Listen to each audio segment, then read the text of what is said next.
Guido, tra un paio di giorni te ci faccio parlare, così gli puoi chiedere tutti i consigli che vuoi per il film. Che bella figura mistica, eh? Oh, ti ho portato i 3 vecchietti. Uno è un russo, l'altro è un generale in pensione. In the film 8½, the director Guido, alter ego of the film's director Fellini, is caught up in a project that he is not convinced he can accomplish. An enormous and expensive set has been built, and a large number of actors have been brought on, but the film's producer continues to question the director about what the content of the film will be, and when filming will commence. It seems that Guido, the director, knows nothing about this, and is constantly trying to evade the requests of the producer and the actors' questions. It is unclear whether the director has too many or too few ideas, whether he is evading everyone because he is not sure what he wants to do, or whether he doesn't know what to do at all.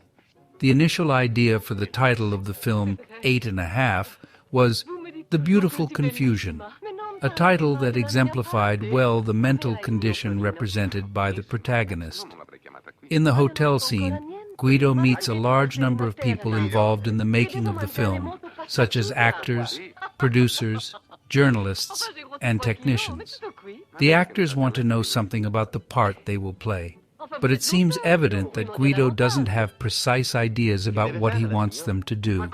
The entire production machine is in motion without a specific purpose.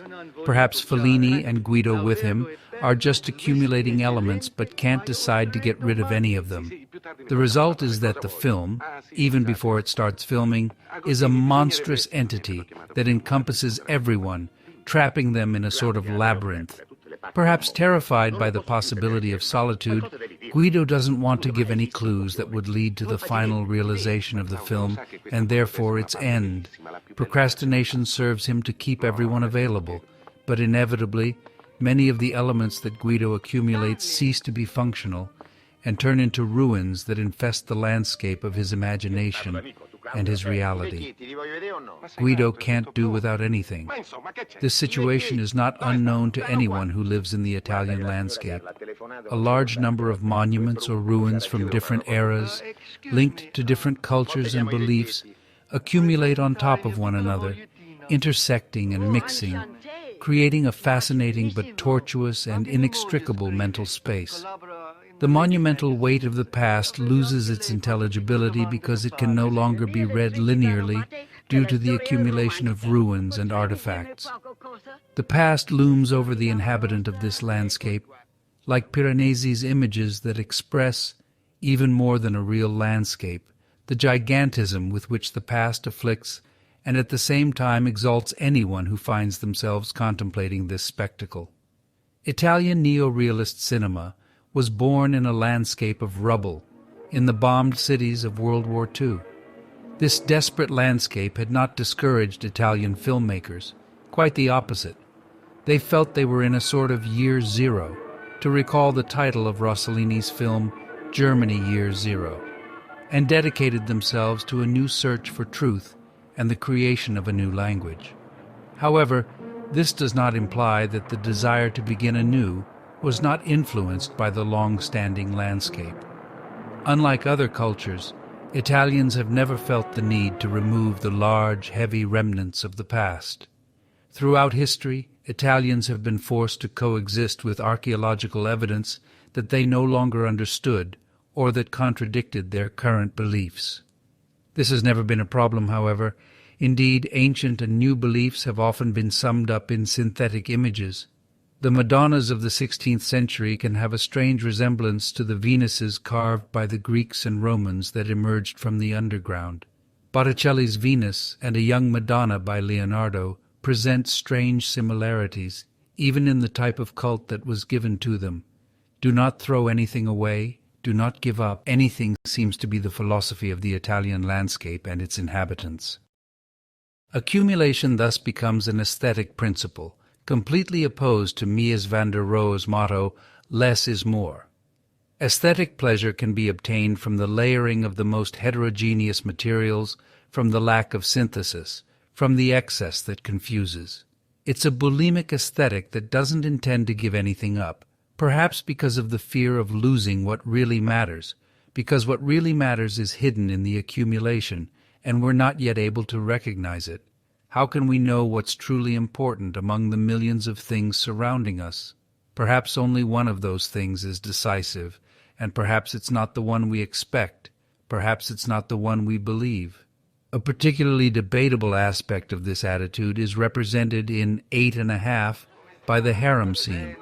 Guido not only does not give up any material element for the construction of his films, but in his private life, he also does not give up any love affair, without worrying if his wandering from one woman to another deeply hurts the people who love him. Rather than dealing with the responsibility of the relationship, he prefers to build a fictitious world in which all realities coexist without conflict, or rather in which conflicts are resolved in his imagination thanks to his dominant personality. In contemporary art, one of the great examples of accumulation is Kurt Schwitter's Märzbau, a work that the artist continued to build for years, in a space similar to a burrow, until it was destroyed during World War II. A work that never ends protects from the fear of the end and delegates to the world the task of putting an end to it. In recent times, Thomas Hirschhorn has been creating installations consisting of a diverse range of objects. These installations depict a space resembling a landfill and represent the wealth of consumer society. Language is presented as monumental and diverse, forming a chaotic ruin that keeps growing and communicating an unsettling and enigmatic message.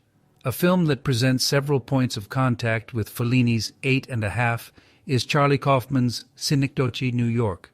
Here, too, the protagonist, possessed by what we might call the demonic presence of genius, is forced to accumulate a gigantic scenography that reproduces reality in a one scale to build a film or a theatrical work whose inflationary character leads him to break down all the temporal and spatial limits that separate it from reality.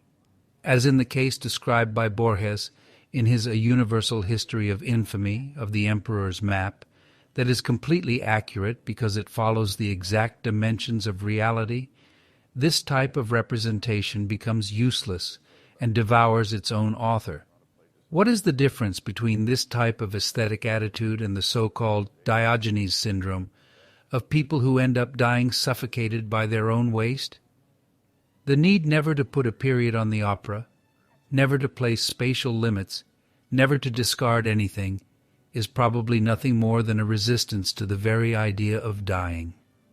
In the last scene of Orson Welles' film, Citizen Kane, the camera travels through the immense warehouse of objects accumulated in the life of the protagonist, now dead.